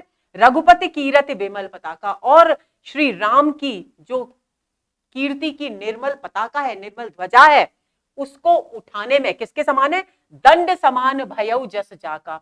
उनका यश दंड के समान है। जिस प्रकार एक डंडा किसी भी पताका को फहराने के लिए उसे आधार प्रदान करता है, उसी प्रकार तुलसीदास जी कहते हैं कि लक्ष्मण जी की जो भक्ति है श्री राम के प्रति, वह उस दंड के समान है जिसने श्री राम के यश को आधार प्रदान कर रखा है। तो लक्ष्मण जी के यश को यहां दंड के समान बताया गया है। आगे चलते हैं, अगला प्रश्न, प्रणवौ पवन कुमार खलबन पावक ज्ञान घन। पंक्ति में रेखांकित शब्द का क्या अर्थ है, और रेखांकित शब्द है खल बन। बन का मतलब होता है वन और खल का मतलब होता है दुष्ट। अब हम अच्छी तरह समझ लेंगे, विकल्प देखिए, दुष्ट जन, दुष्ट रूपी वन, बुरे विचार या कलयुग। तो बुरे विचार और कलयुग तो है नहीं, दुष्ट जन और दुष्ट रूपी वन में आप भ्रमित हो सकते हैं, लेकिन अगर यह विकल्प नहीं होता तो दुष्ट जन उत्तर सही होता। लेकिन क्योंकि यहां दुष्ट रूपी वन कहा गया है, इसलिए, क्योंकि अर्थ पूछा गया है, इसलिए बी विकल्प इस प्रश्न का सही उत्तर है।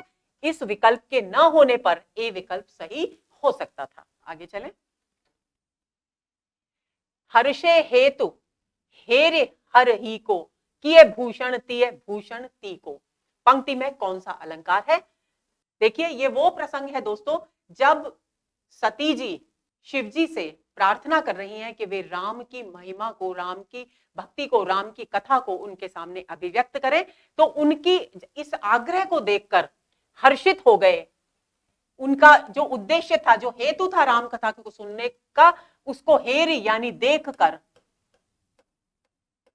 हर यानी शिव जी,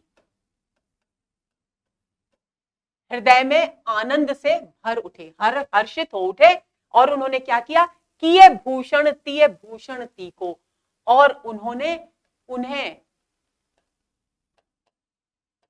आभूषण बना लिया। किसको आभूषण बना लिया? उस स्त्री जाति के आभूषण के समान पार्वती जी। देखिए दोस्तों, इस भूषण का अर्थ है, इस भूषण का जो अर्थ है वो है कि जो स्त्री जाति में आभूषण के समान है, और किए भूषण, यहां दूसरे उसका अर्थ, साधारण अर्थ तो आभूषण है, लेकिन इसका अर्थ है अर्धांगिनी।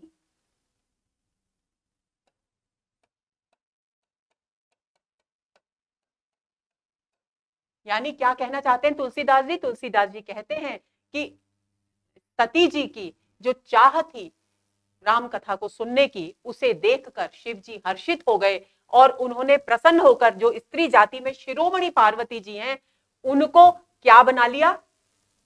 उनको अपने हृदय का, अपने शरीर का आभूषण बना लिया, यानी अर्धांग बना लिया, यानी अर्धांगिनी बना लिया। तो ऐसी स्थिति में अब अलंकार देखते हैं। देखिए, भूषण भूषण एक ही शब्द है लेकिन दो बार आया है, दोनों बार अर्थ अलग अलग है। तो अनुप्रास और रूपक, रूपक और उपमा, अनुप्रास और यमक। तो सी विकल्प यहां बिल्कुल सही है, क्योंकि ह वर्ण की आवृत्ति के कारण अनुप्रास अलंकार हो गया, और भूषण भूषण शब्दों के एक बार आवृत्ति होने के कारण और अर्थ भिन्न होने के कारण यमक अलंकार हो गया। तो सी विकल्प इस प्रश्न का सही उत्तर है। आगे चलें, एक छत्र एक मुकुट मुनि सब बरनने पर जो। पंक्ति में रेखांकित शब्द किसके लिए प्रयुक्त हुआ है? श्री राम के लिए, राम नाम के दोनों वर्णों के लिए, रघुकुल के लिए या भक्ति के लिए। तो दोस्तों, यहां मैं आपको स्पष्ट कर दूं कि ये एक छत्र एक मणि एक मुकुट मणि, ये दोनों शब्द जो है राम नाम के दो वर्णों के लिए हुए हैं।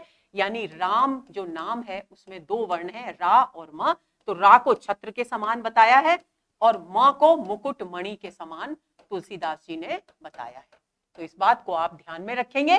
तो ये जो शब्द है ये किसके लिए प्रयुक्त हुए? राम नाम के दोनों वर्णों के लिए प्रयुक्त हुए।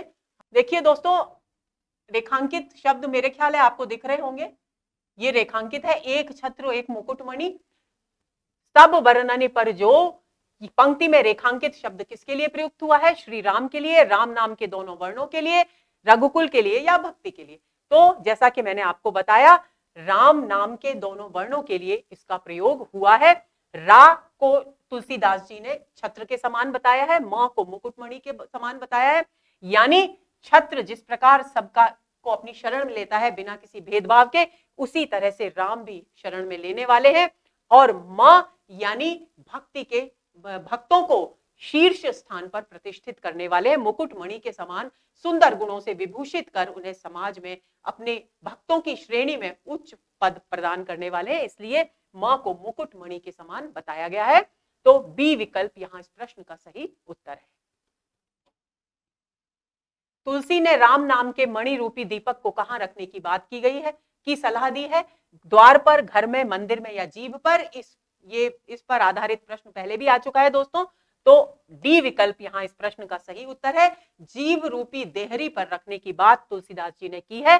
ये पंक्तियां हम पहले ही अर्थ समझ चुके हैं। राम नाम मन दीप धर, जीह देहरी द्वार, तुलसी भीतर बाहरे जो चाहसी उजियार। आगे चलते हैं। निर्गुण ते एहि भांति बड़, नाम प्रभाव अपार। पंक्ति में किसका महत्व बताया गया है? निर्गुण का, नाम का, सदाचार का या सत्संग का? तो दोस्तों बी विकल्प यहाँ बिल्कुल सही उत्तर है, क्योंकि यहाँ कहा गया है निर्गुण ते एहि भांति बड़, कि निर्गुण से, ब्रह्म के जो निर्गुण स्वरूप है उससे इस प्रकार बड़ा है नाम का, यानी कौन सा नाम? राम का नाम। राम नाम का जो प्रभाव है वो बहुत अधिक बड़ा है और अपरंपार है, जिसकी सीमाएं निर्धारित नहीं की जा सकती। तो यहां नाम का महत्व, राम के नाम का महत्व बताया गया है। तो बी विकल्प इस प्रश्न का सही उत्तर है। आगे चलेंगे। नाम के प्रताप को मानने वालों में तुलसीदास जी ने किसका उल्लेख नहीं किया है? नारद, प्रहलाद, ध्रुव या विश्वामित्र? तो दोस्तों रामचरितमानस में नाम के प्रताप को मानने वाले यानी श्री राम के नाम का जप करने वाले नारद जी तो हैं ही, भक्त प्रहलाद भी आप परिचित हैं, ध्रुव ने भी यही नाम के जप का सहारा लेकर उद्धार किया था अपना। केवल और केवल विश्वामित्र की चर्चा इस श्रृंखला में कवि तुलसीदास ने नहीं की है। तो डी विकल्प इस प्रश्न का सही उत्तर है। आगे चलेंगे। राम कथा कलि कामद गाई, सुजन सजीवनि मूर सुहाई, सोई बसुधा तल सुधा तरंगिनी, भय भंजनी भ्रम भेक भयंगिनी। प्रस्तुत चौपाई में राम कथा के विषय में क्या कहा गया है, पहले हम इसे समझ लेंगे। तुलसीदास जी राम की कथा की महिमा का वर्णन करते हुए कहते हैं कि राम की कथा इस कलयुग में कामद है, सभी कामनाओं को पूर्ण करने वाली गाय यानी कामधेनु, गाय के समान है, सुजन संजीवन, और जो सज्जन व्यक्ति हैं, जो भक्त हैं, उनके लिए ये संजीवनी बूटी के समान कल्याणकारी है। सोई बसुधा तल सुधा तरंगिनी, और ये राम की कथा इस पृथ्वी पर अमृत की धारा के समान शोभायमान होती है। क्यों? क्योंकि जिस प्रकार अमृत सबको जीवन प्रदान करता है, उसी तरह से राम नाम की ये जो धारा पृथ्वी पर प्रवाहित है, ये भी सबका कल्याण करती है, सबको जीवन प्रदान करती है। भय भंजनी, और ये भय का, समस्त भय का नाश करने वाली है। और भ्रम भेक, भेक का मतलब होता है मेंढक, भ्रम के मेंढक का भी भुअंगिनी, जिस प्रकार मेंढक का सांपिन जो होती है, नागिन जो होती है, वो उसे खा लेती है, उसको नष्ट कर देती है, उसी तरह से ये राम कथा भ्रम रूपी मेंढक को नागिन की तरह से खा लेने वाली है, यानी नष्ट कर देने वाली है। अब राम कथा के विषय में क्या क्या कहा गया है, विकल्प देखते हैं। राम कथा कामधेनु गाय है, बिल्कुल सही। राम कथा सज्जनों के लिए सुंदर संजीवनी जड़ी है, ये भी सही। राम कथा पृथ्वी पर अमृत की नदी है, ये भी सही। यानी उपर्युक्त सभी विकल्प इस प्रश्न का सही उत्तर है, डी विकल्प। आगे चले। राम कथा मंदाकिनी, चित्रकूट चितचारु, तुलसी सुभग स्नेह बन, सिय रघुवीर बिहारु। प्रस्तुत दोहे में कौन सा अलंकार है? तो देखिए यहां पर क्या कहा गया है कि राम की जो कथा है वो मंदाकिनी के समान है। राम कथा रूपी मंदाकिनी में मनुष्य यानी भक्त का जो सुंदर चित्त है वो चित्त रूपी चित्रकूट, और तुलसी सुभग स्नेह वन, और अच्छी भावनाओं का, राम की भक्ति भावनाओं रूपी वन में सीता जी, रघुवीर जी यानी श्री राम सीता जी के साथ बिहारू यानी विचरण करते हैं। यानी सर्वत्र रूपक अलंकार है, उपमेय के अंगों पर उपमान के अंगों का अभेद आरोप किया गया है, तो ऐसी स्थिति में सांग रूपक अलंकार हो गया। और दूसरी बात आप देखिए, चित्रकूट चित चारु चौवर्ण की आवृत्ति हुई है, सुभग स्नेह सिय सवर्ण की आवृत्ति है, तो ऐसी स्थिति में अनुप्रास अलंकार भी है, यानी सी विकल्प इस प्रश्न का सही उत्तर है। आगे चलते हैं। रामचरित चिंतामणि चारु संत सुमति सुभग सिंगारू। इस पंक्ति में रामचरित्र की सुंदर चिंतामणि को किसका श्रृंगार बताया गया है? तो देखिए, आप देख लेंगे कि संत सुमति, संतों की बुद्धि रूपी स्त्री का श्रृंगार यहां बताया गया है कि राम का के चरित्र की जो चिंतामणि है, सुंदर चिंतामणि, वो संतों की बुद्धि रूपी स्त्री का सुंदर श्रृंगार है। इस पंक्ति में रामचरित्र की सुंदर चिंतामणि को भक्तों का, संतों की बुद्धि रूपी स्त्री का या उपयुक्त सभी का, तो सी विकल्प यहाँ बिल्कुल सही है। संतों की बुद्धि रूपी स्त्री का श्रृंगार यहाँ रामचरित की चिंतामणि को बताया गया है। आगे चलें। तुलसीदास जी ने रामचरितमानस के 7 कांडों को किसके समान बताया है? 7 चक्रों के समान, सप्त ऋषियों के समान, 7 द्वीपों के समान या 7 सोपानों के समान? डी विकल्प बिल्कुल सही है, 7 सोपानों के समान बताया है तुलसीदास जी ने 7 कांडों को। पंक्तियां देखिए, सप्त प्रबंध सुभग सोबाना, की जो मैं तुलसीदास जी कहते हैं कि जो मैं सुंदर प्रबंध काव्य लिख रहा हूं, यानी महाकाव्य लिख रहा हूं, उसमें 7 कांड हैं और वो 7 कांड सुंदर, इस राम कथा के सुंदर 7 सीढ़ियों के समान है। सोपान यानी सीढ़ियां। ज्ञान नयन निरखत मन माना, और जो भी ज्ञान के नेत्रों से इसको देखता है वह मन में इसके रहस्य को ग्रहण कर लेता है। रघुपति महिमा अगुण अबाधा, और रघुपति श्री राम की जो महिमा है वो गुणों से युक्त यानी निर्गुण भी है, और अबाधा यानी बाधाओं को दूर करने वाली है। बरनव सोई बर बारी अगाधा, और राम कथा के उसी सुंदर अगाध जल के मैं वर्णन कर रहा हूं। बरनव यानी वर्णन कर रहा हूं।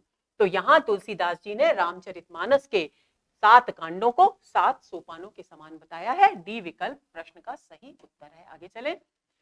तुलसीदास जी ने रामचरितमानस में सोरठा और दोहा आदि छंदों को किसके समान बताया है? कमल के समूह के समान, मोती के समान, सीपियों के समान या फिर मछलियों के समान? तो ए विकल्प बिल्कुल सही है, क्योंकि दोहा और सोरठा छंद जिनका प्रयोग रामचरितमानस में उन्होंने किया है, उन्हें उन्होंने कमल के समूह के समान बताया है। देखिए पंक्तियां, छंद सोरठा सुंदर दोहा, पहले तो प्रबंध कृति है उसका जिक्र कर दिया, उसके बाद उसमें राम कथा की जो नदी प्रवाहित हो रही है, अगाध जल प्रवाहित हो रहा है, उसका वर्णन कर दिया। अब दोहा और सोरठा छंद जो वहां प्रयुक्त हुए उनको बता रहे हैं। तो वे कहते हैं छंद सोरठा सुंदर दोहा, कि इस मेरी कृति में सुंदर सोरठे और दोहा छंद का प्रयोग हुआ है।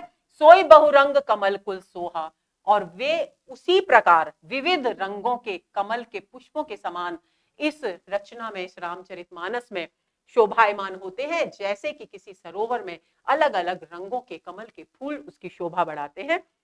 अर्थ अनूप सुभाव सुभाषा, जिस प्रकार अलग अलग रूप होते हैं, सौंदर्य अलग अलग होता है कमल के फूलों का, उसी तरह से यहाँ इन सोरठे और दोहों के अर्थ अद्भुत हैं, अनुपम हैं, और इसमें सुंदर भाव हैं, और इसकी भाषा बहुत सुंदर है। और ये अनूप अर्थ, स्वभाव और भाषा किसके समान है? अर्थ है पराग के समान, सुंदर भाव है मकरंद के समान, और भाषा है सुगंध के समान। तो इस प्रकार कमल के समूहों के समान बताया है तुलसीदास जी ने दोहा और सोरठा छंदों को। आगे चलें। असमानस मानस चख चाही, भई कवि बुद्धि बिमल अवगाही। पंक्ति में कौन सा अलंकार है दोस्तों? यहां मानस मानस शब्द 2 बार आ रहा है और इनके अर्थ भिन्न भिन्न है। तो ऐसी स्थिति में श्लेष, यमक, उदाहरण और विभावना में से यमक अलंकार होगा। असमानस मानस चख चाही, भई कवि बुद्धि बिमल अवगाही। तुलसीदास जी कहते हैं कि ये जो रामचरित मानस है, इस मानस का अर्थ हो गया रामचरित मानस, और इसका अर्थ हो गया हृदय, कि जो भी इस रामचरित मानस को अपने हृदय में चखना चाहता है, यानी उसका आनंद लेना चाहता है, ऐसे कवियों की जो बुद्धि है वो निर्मल हो जाती है। इसमें स्नान करने के बाद कवियों की बुद्धि निर्मल हो जाती है। अवगाही यानी स्नान करना, विमल यानी निर्मल।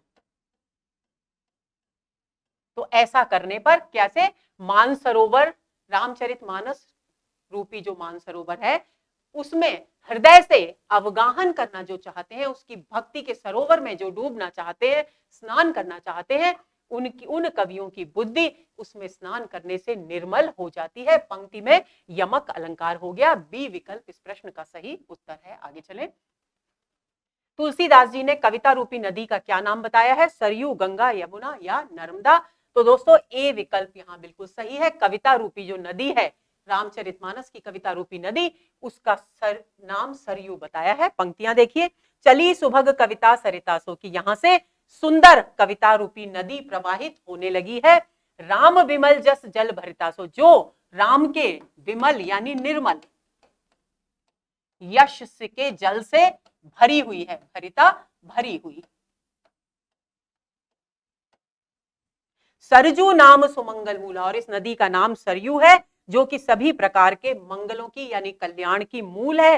लोक वेद मत मंजुल कूला, और ये कहा जो कथा जो नदी प्रवाहित है, इसके दो, जैसे नदी के दो किनारे होते हैं, उसी तरह से लोकमत और वेदों में यानी शास्त्रों का मत, इसके दो सुंदर किनारे हैं। यानी राम की कथा में, रामचरितमानस में लोक में जो प्रचलित है वो भी कहा गया है, और वेदों में, शास्त्रों में जो कहा गया है वो भी कहा गया है। ये इसके नदी के दो किनारे हैं। तो ऐसी स्थिति में ए विकल्प इस प्रश्न का सही उत्तर है। आगे चलें। भरद्वाज मुनि का आश्रम कहां स्थित था? काशी, अयोध्या, चित्रकूट या प्रयाग? तो याद होगा आपको, डी विकल्प यहां इस प्रश्न का सही उत्तर है। आगे चलें। माघ मास में सूर्य के मकर राशि में आने पर कौन भरद्वाज मुनि के आश्रम में पधारे? ऋषि विश्वामित्र, अगस्त्य ऋषि, याज्ञवल्क्य मुनि या फिर वशिष्ठ ऋषि? सी विकल्प यहाँ बिल्कुल सही है, क्योंकि याज्ञवल्क्य मुनि ही वहां पधारे थे। आगे चले। भरद्वाज मुनि ने याज्ञवल्क्य मुनि को आश्रम में आग्रह पूर्वक क्यों रोका? वे उनसे ज्ञान प्राप्त करना चाहते थे, वे राम नाम का रहस्य जानना चाहते थे, वे भक्ति मार्ग पर चर्चा करना चाहते थे, वे शास्त्रों में वर्णित ब्रह्म के स्वरूप के रहस्य को जानना चाहते थे। तो देखिए, जिन पंक्तियों पर यह प्रश्न आधारित है उन्हें समझ लेते हैं। सो पे राम महिमा मुनिराया। अब वो जो भरद्वाज मुनि हैं वे याज्ञवल्क्य मुनि से कह रहे हैं कि वह भी, हे मुनि, राम की महिमा है अपरंपार, शिव उपदेश करत दाया, और इस राम की कथा का उपदेश शिव जी दया करके यानी कृपा करके करते रहते हैं। राम कवनु, इसलिए मैं आपसे पूछ रहा हूं, मेरे मन में जिज्ञासा है कि ये राम कवनु यानी कौन है? प्रभु पूछा तो ये, हे प्रभु, हे याज्ञवल्क्य मुनि को संबोधित करके कह रहे हैं भरद्वाज मुनि कि मैं आपसे पूछ रहा हूं कि ये राम कौन है? कहिए बुझाए कृपा निधि मोई, हे कृपा के सागर, मुझे इस बात को अच्छी तरह से बुझाई या समझा कर कहिए। अब इस प्रश्न को देखते हैं कि वे उनसे ज्ञान प्राप्त करना चाहते थे, वे राम नाम का रहस्य जानना चाहते थे, वे भक्ति मार्ग पर चर्चा करना चाहते थे, वे शास्त्रों में वर्णित ब्रह्म के स्वरूप को जानना चाहते थे। तो देखिए, ब्रह्म के स्वरूप की बात यहाँ नहीं की गई है, भक्ति मार्ग की बात भी नहीं की गई है, राम के नाम को के रहस्य को जानने की बात की गई है। तो बी विकल्प यहाँ इस प्रश्न का सही उत्तर है। ज्ञान प्राप्ति की बात भी यहाँ पर नहीं की गई है। आगे चलें। याज्ञवल्क्य मुनि ने भारद्वाज मुनि को सर्वप्रथम कौन सा संवाद सुनाया? उमा और शिवजी संवाद, काकभूषुंडी गरुड़ संवाद, राम सीता संवाद या इनमें से कोई नहीं? तो दोस्तों आपको याद होगा ए विकल्प सही है। उमा और शिवजी संवाद सबसे पहले भरद्वाज मुनि को याज्ञवल्क्य मुनि ने सुनाया। आगे चलते हैं। त्रेता युग में जब शिवजी अगस्त्य ऋषि के पास गए तब उनके साथ कौन था? विष्णु भगवान, श्री राम, पार्वती जी या सती जी? तो डी विकल्प सही है, सती जी उनके साथ थी जब वे अगस्त्य ऋषि के पास गए। आगे चलें। त्रेता युग में जब शिवजी अगस्त्य ऋषि के पास गए तब श्री राम कहां थे? श्री राम का जन्म नहीं हुआ था, श्री राम दुष्टों के दमन के लिए अवतरित हो चुके थे, श्री राम तपस्वी वेश में दंडक वन में घूम रहे थे, श्री राम शिक्षा प्राप्त कर रहे थे। तो सी विकल्प यहाँ इस प्रश्न का सही उत्तर है। हम लोग पढ़ चुके हैं जब हमने रामचरितमानस के कथासार की बात की थी, बालकांड के कथासार की बात की थी। तो देखिए, श्री राम तपस्वी वेश में उस समय दंडक वन में घूम रहे थे। ये पंक्तियां देखिए, ते ही अवसर भंजन महि मारा, हरे रघुवंश लीन अवतारा, तुलसीदास जी लिखते हैं कि उसी समय, जिस समय शिव जी सती जी के साथ अगस्त ऋषि के आश्रम में गए, उस समय मही के पापों को, पृथ्वी के पापों को भंजन यानी नष्ट करने के लिए हरि ने रघुवंश में अवतार ले लिया था। पिता बचन तज राज उदासु, और वे पिता की आज्ञा का पालन करने के लिए राज्य को छोड़कर, तजी राजू यानी राज्य को छोड़कर, उदासी यानी विरक्त होकर, यानी तपस्वी वेश में दंडक वन विचरत अविनाशी, दंडक वन में विचरण कर रहे थे। तो इस बात की पुष्टि यहां हो गई, सी विकल्प इस प्रश्न का सही उत्तर है। तो दोस्तों ये हुआ हमारा आज का सत्र। उम्मीद करती हूं कि सभी प्रश्न आपको अच्छी तरह समझ में आ गए होंगे। अभी और भी प्रश्न आएंगे, धैर्य धारण कीजिए। आपकी बालकांड से संबंधित जितनी भी समस्याएं हैं वे सब श्री राम की कृपा से दूर हो जाएंगी। अगले सत्र के इंतजार में रहिए। नमस्कार।